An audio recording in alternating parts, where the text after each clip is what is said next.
Bismillahirrahmanirrahim. Assalamualaikum warahmatullahi wabarakatuh.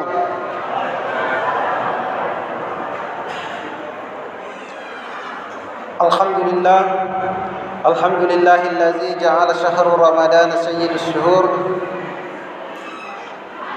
Wassalatu wassalamu ala asrafil anbiya'i wal mursalin Sayyidina wa maulana Muhammadin wa ala alihi wa sahbihi ajmain, amma ba'd.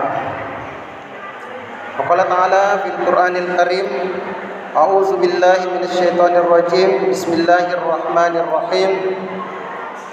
Khudz min amwalihim shadaqatan tutahhirhum wa tuzakkihim biha wa sallim 'alaihi innas salataka sakanun innallaha azizun hakim. Shadaqallahul adzim. Alhamdulillah, hadirin sidang jamaah tarawih yang dimuliakan oleh Allah Subhanahu wa taala. Alhamdulillah, tidak terasa pada malam hari ini kita sudah berada di puncak Ramadan, dan pada malam hari ini kita sudah mulai berturun. Dari kalau sudah turun itu biasanya tidak terasa sampailah selesailah bulan Ramadan.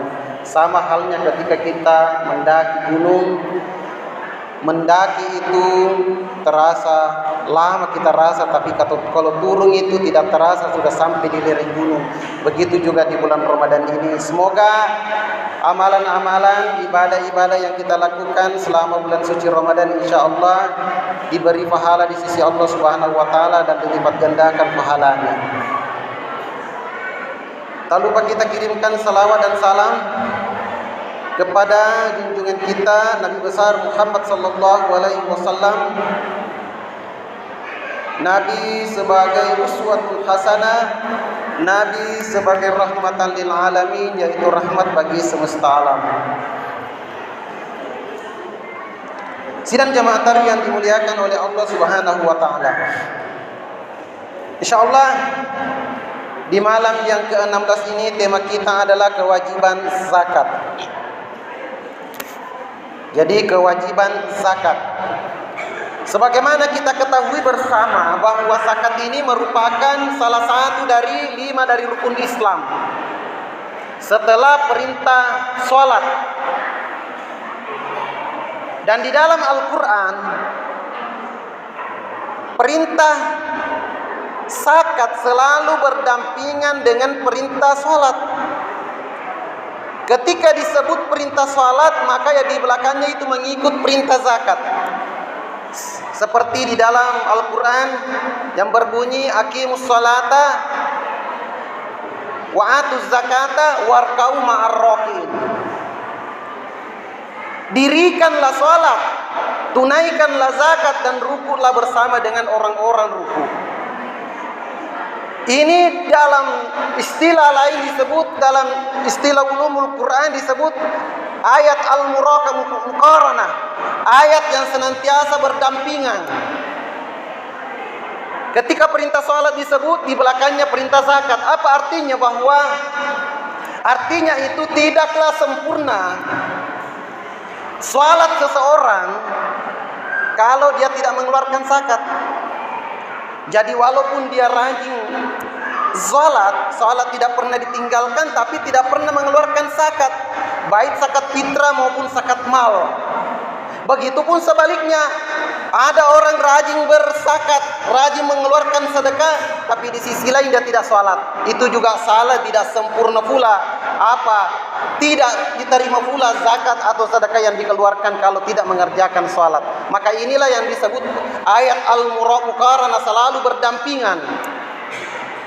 Sidang jamaah tarawih yang dimuliakan oleh Allah Subhanahu wa taala. Karena perintah salat ini merupakan perintah yang berhubungan dengan Allah, atau hablum minallah, hubungan kita kepada Allah, sementara zakat itu adalah hubungan sesama manusia. Zakat ini bukan sekedar kewajiban, tapi merupakan simbol dan harmoni dalam hubungan baik dengan sesama manusia. Sebagaimana sholat juga merupakan lambang hubungan baik antara individu dengan Tuhannya. Begitu juga dengan zakat. Zakat ini merupakan hubungan untuk sesama manusia. Makanya zakat ini orang menyebutnya bukan disebut ibadah murni, karena di dalamnya ada nilai-nilai pajak, artinya hubungan sesama manusia untuk kesejahteraan umat manusia. Karena zakat itu tidak mempersyaratkan harus balik. Coba ibadah-ibadah lain, misalnya puasa, mempersyaratkan harus balik. Zakat, sholat pun seperti itu, harus mempersyaratkan harus balik, tapi zakat tidak. Apalagi zakat fitrah itu tidak mempersyaratkan harus balik. Pokoknya siapa yang hadir, siapa yang ada di bulan suci Ramadan dan dapat Idul Fitri, maka dia wajib baginya mengeluarkan zakat apabila dia memiliki kelebihan makanan. Sidang jamaah tarawih yang dimuliakan oleh Allah Subhanahu wa taala. Zakat ini turun pada 2 Hijriah. Pada 2 tahun hijrahnya Nabi baru turun perintah zakat. Bertepatan juga bulan Ramadan. Apa fungsi zakat? Untuk apa zakat itu? Fungsi zakat itu sebagaimana di dalam Al-Qur'an tadi, Quran surah At-Taubah ayat 103, "Hus min amwalihim sadaqatan tutahhirhum wa tuzakkihim biha wa shalli 'alaihim innas salataka sakanun."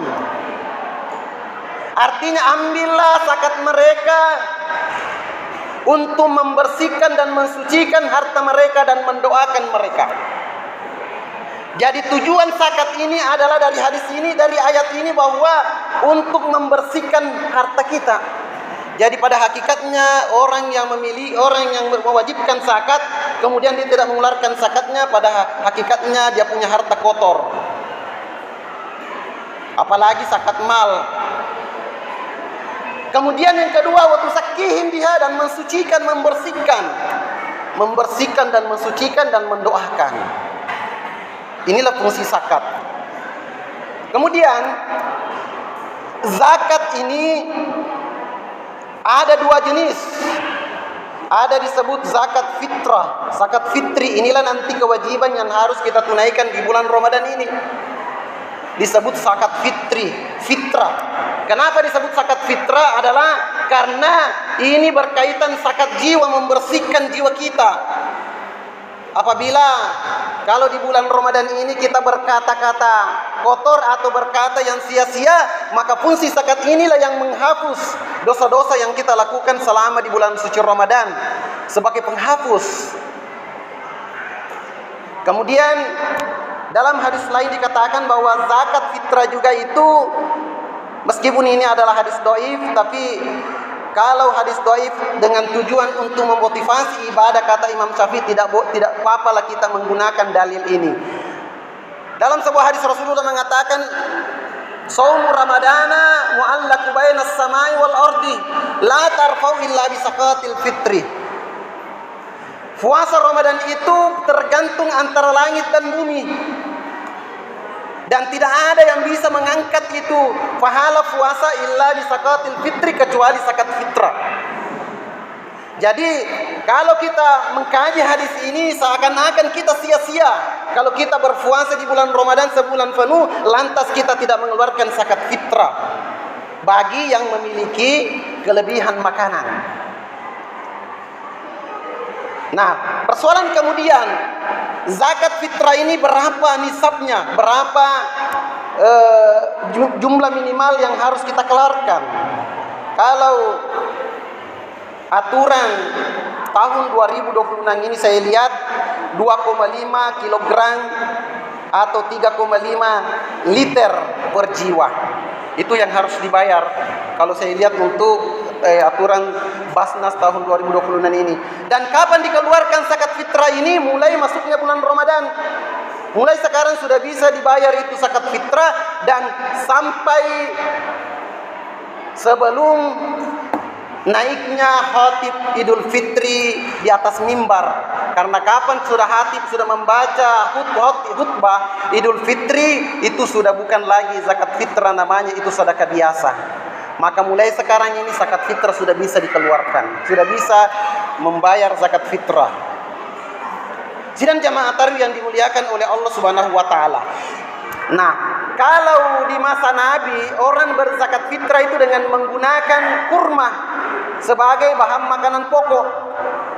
Kalau ini menurut Imam Syafi'i, zakat fitrah itu semestinya adalah makanan pokok. Karena tujuan dari zakat fitrah ini sebenarnya untuk memberi makan fakir miskin supaya ada yang dimakan pada saat nanti Idul Fitri dan lain sebagainya. Tapi menurut Imam Hanafi boleh diuangkan. Jadi kalau tadi liter, kalau beras 2,5 kilogram atau 3,5 liter, tapi kalau diuangkan bisa dengan uang, kalau tidak salah saya lihat itu 50.000 per jiwa. Kemudian ketentuan mengenai zakat fitrah ini ada beberapa ketentuan yang harus kita pahami, karena zakat fitrah itu tidak mempersyaratkan harus balik. Siapapun yang hadir di bulan suci Ramadan ini, maka anak yang lahir di bulan suci Ramadan ini, maka wajib baginya dikeluarkan zakat fitrahnya. Tapi dengan ketentuan kalau misalnya ada anak yang lahir di 29 atau 29 Ramadan, tapi tidak sampai kepada 1 Syawal, maka tidak wajib baginya dikeluarkan zakat fitrahnya, karena dia tidak hadir di 2 bulan Ramadan dan Syawal. Begitu. Sidang jamaah tarawih yang dimuliakan oleh Allah Subhanahu wa taala, ini mengenai zakat fitrah yang harus kita keluarkan nanti di bulan Ramadan ini. Kemudian yang kedua, selain zakat fitrah ada juga zakat mal. Zakat mal ini dikeluarkan sesuai dengan apabila memenuhi syarat. Ada beberapa syarat, ada 2 syarat zakat mal itu bisa dikeluarkan. Zakat mal itu adalah zakat harta kita, uang yang kita miliki. Maka di situ perlu kita keluarkan zakatnya.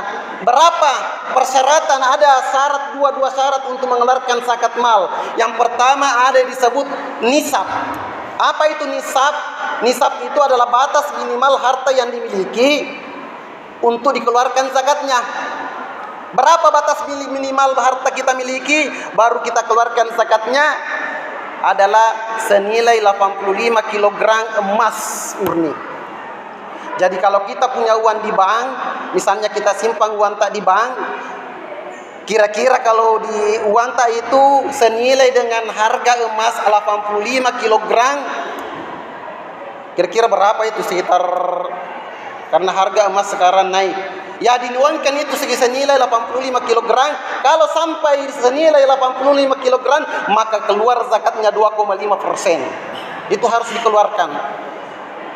Tapi persyaratan pertama yaitu memenuhi syarat nisab. Masih ada syarat kedua, harus memenuhi syarat haul. Apa yang dimaksud haul? Haul itu adalah batas waktu yang dimiliki harta itu. Tidak mesti bahwa misalnya hari ini kita dapat uang senilai 85 kg emas. Hari ini kita dapatkan, belum bisa keluar zakatnya itu. Karena persyaratannya harus memenuhi 1 tahun. 1 tahun kita miliki itu uang atau harta. Dan dihitung bukan tahun Masehi, tapi tahun Hijriah, misalnya Muharram. Kita dapat itu uang, berarti Muharram tahun depan baru memenuhi persyaratan haul. Ini biasa di kalangan masyarakat kita tidak paham mengenai nisab zakat mal. Itu 85 senilai 85 kg. Jadi kita ukur dengan emas. Kemudian ada haulnya, harus 1 tahun kita miliki. Sidang jamaah tarawih yang dimuliakan oleh Allah Subhanahu wa taala, kapan tidak sampai memenuhi syarat untuk mengeluarkan zakat dan tidak kita keluarkan, nanti di hari kemudian harta inilah yang nanti akan menyiksa kita. Mungkin kalau di dunia kita yang menjaganya, kita yang menikmatinya, tapi nanti di akhirat kapan tidak kita keluarkan zakatnya itu, maka harta itulah yang akan menyiksa kita, karena bukan hak kita itu. Bukan hak kita itu 2,5%, ada 8 orang punya hak yang dari 50 dari zakat itu. Siapa di antaranya 8 orang itu yang berhak menerima zakat? Sebagaimana diterangkan di dalam Quran surah At-Taubah ayat 60. Innamas shadaqatu lil fuqara'i wal masakini wal 'amilina 'alaiha wal mu'allafati qulubuhum wa fir riqabi war gharimin wa fi sabilillah wa banis sabili. Ini 8 yang berhak menerima zakat. Innamas shadaqatu, sesungguhnya zakat itu hak orang fakir. Haknya orang fakir. Siapa itu orang fakir? Terkadang kita tidak bisa membedakan mana fakir, mana miskin. Fakir itu adalah orang yang tidak memiliki pekerjaan dan tidak memiliki penghasilan. Jadi tidak ada sama sekali pekerjaan, tidak ada penghasilan, tidak ada. Inilah yang disebut fakir. Kalau sekarang ini mungkin susah kita dapatkan. Kalaupun ada ya tidak seperti di zaman Nabi. Inilah yang berhak menerima zakat fitrah, zakat mal dan lain sebagainya. Kemudian siapa lagi yang berhak menerima zakat selain miskin? Innamas shadaqatu wal fuqara wal masakini. Orang miskin, siapa yang disebut miskin? Karena terkadang itu miskin itu biasa ada miskin secara tiba-tiba. Kalau biasa di daerah Sulawesi itu kalau mau menerima orang BLT, tiba-tiba banyak orang jadi miskin, pergi ambil surat keterangan miskin dari kepala desa. Itu namanya miskin dadakan. Tapi tidak ada di sini. Karena kenapa mau dikatakan miskin? Karena mau dapat BLT, bantuan langsung tunai. Tapi yang dimaksud miskin di sini adalah orang yang memiliki penghasilan tapi tidak mencukupi kebutuhannya. Misalnya penghasilannya per hari 100.000, tapi pengeluarannya untuk kebutuhan keluarganya itu sekitar 200.000, berarti kekurangannya 100, berarti itu disebut miskin. Itulah yang berhak menerima zakat. Kemudian siapa lagi? Innamas shadaqatu lil fuqara wal masakin wal amilina, adalah para panitia zakat. Itulah yang panitia yang membagikan zakat itu berhak menerima zakat. Makanya itu amil zakat, itu panitia zakat, itu satu-satunya panitia yang diangkat oleh Allah di dalam Al-Quran adalah panitia zakat. Salat itu tidak ada panitianya di dalam Al-Quran. Haji tidak ada diterangkan di dalam Al-Quran. Tapi panitia yang diterangkan di dalam Al-Quran adalah panitia zakat. Dan berhak menerima zakat adalah wal amilina, para panitia zakat. Wal amilina 'alaiha wal mu'allafati qulubuhum, orang yang dilunakkan hatinya adalah mu'allaf. Nah, ini banyak mempermasalahkan mengenai mu'allaf. Yang mu'allaf bagaimana yang berhak menerima zakat? Apakah mu'allaf baru-baru atau mu'allaf yang sudah lama? Ada beberapa pendapat, entah pendapat mana yang kita mau terima. Ada yang mengatakan mu'allaf yang di sini karena mu'allaf itu sebenarnya orang yang lemah. Apanya yang lemah? Lemah imannya, lemah ekonomi. Nah, pendapat pertama ada yang mengatakan yang berhak menerima zakat adalah mu'allaf yang baru-baru, misalnya masih lemah imannya. Tapi kalau dia sudah imannya sudah bagus, maksudnya sudah lama dia Islam, atau yang lemah ekonomi sudah mampu secara ekonomi, itu sudah tidak berhak menerima zakat. Tapi pendapat kedua ada yang mengatakan selama dia mu'allaf, misalnya dari agama lain masuk dalam Islam, statusnya tetap mu'allaf, berhak menerima zakat. Kenapa? Karena zakat itu berfungsi sebagai, istilahnya sebagai untuk peneguh hatinya. Kalau misalnya dia mu'allaf tapi jarang pergi ke masjid, bisa saja dengan zakat itu bisa dia menjadi teguran baginya. Dia mengatakan, Islam itu memperhatikan saya, kenapa saya tidak memperhatikan ibadah-ibadah kewajiban saya sebagai muslim. Jadi pendapat kedua, bolehlah kita memberikan zakat, tujuannya untuk meneguhkan hatinya. Terserah yang mana kita pilih, intinya mu'allaf. Ada diterangkan di dalam Al-Quran yang berhak menerima zakat adalah para mu'allaf. Mungkin nanti ada waktu-waktu saya diberikan untuk membina mu'allaf kita di sini insyaallah. Karena saya dengar di sini banyak yang mu'allaf. Mudah-mudahan ada waktu saya bisa memberikan pembinaan dan pencerahan mengenai kepada para mu'allaf kita. Kemudian yang selanjutnya wal gharimina. wal mu'allafati qulubuhum wa fir riqabi wal fir riqabi itu yang berhak menerima zakat adalah budak. Tapi di sini sudah tidak ada. Kalau di zaman dulu ada namanya budak. Budak, ata, kalau orang Bugis bilang ata, tapi sekarang sudah tidak ada. Wal gharimina, selanjutnya wal gharimina. Siapa itu wal gharimina? Orang yang berhutang. Banyak sekali hutangnya, tapi hutangnya itu bukan untuk kejahatan. Karena ada orang berhutang tapi tujuannya untuk kemaksiatan. Tapi hutang yang dimaksud di sini hutang untuk memenuhi kebutuhan keluarganya atau hutang untuk suatu kegiatan, tapi tujuannya bukan kemaksiatan, maka dia berhak menerima zakat. Disebut al-gharim. Kemudian selanjutnya yang ketujuh, siapa lagi yang berhak menerima zakat? Ada namanya fi sabilillah, para pejuang Allah.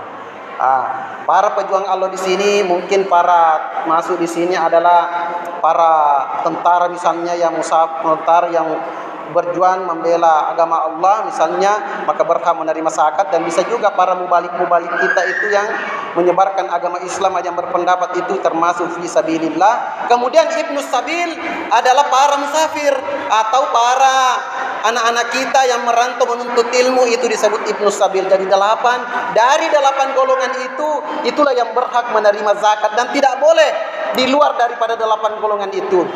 Sidang jamaah tarawih yang dimuliakan oleh Allah Subhanahu wa taala, tidak usah panjang lebar, intinya zakat ini merupakan ibadah yang sifatnya wajib dikeluarkan apabila memenuhi persyaratan.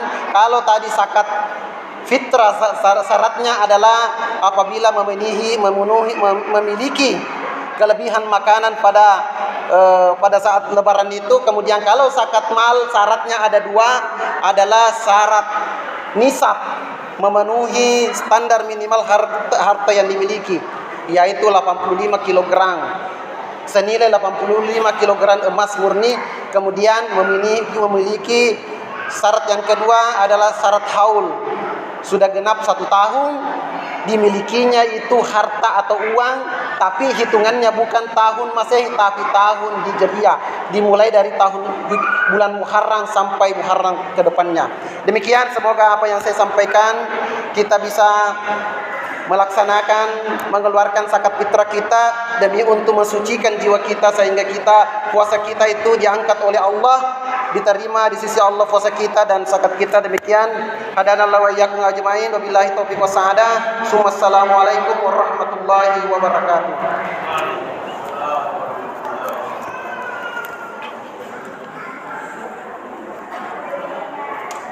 Air. Ya. Air. Allah